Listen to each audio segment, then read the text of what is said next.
Objectif, produire donc sur le continent 40% des panneaux solaires ou 85% des batteries des voitures électriques d'ici à 2030, ce qui s'annonce comme une féroce bataille pour attirer les projets de méga-usines, Raphaël Ebenstein. Si l'Europe ne réagit pas, les 2/3 de la production prévue de batteries au lithium pourraient être délocalisés aux États-Unis.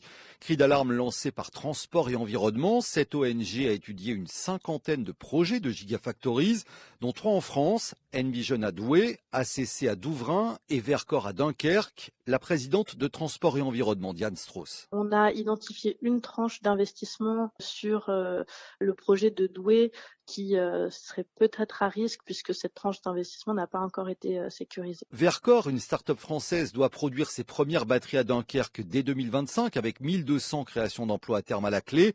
Mais un soutien européen serait forcément le bienvenu pour son cofondateur Benoît Lemaignan, alors que le plan Biden équivaut à subventionner jusqu'à 40% du coût de fabrication des batteries. On résiste aux tentations américaines et on souhaite que ce soit accompagné au bon niveau par la puissance publique pour nous permettre de confirmer l'investissement sur Dunkerque et l'accélération du projet qui est déjà bien engagé. Autant dire que le contenu du plan de la Commission européenne sera scruté de près, même si rien n'indique qu'un montant précis d'aide financière y figure, quitte à décevoir l'ensemble des constructeurs automobiles européens et les acteurs de l'écosystème des batteries. Et enfin,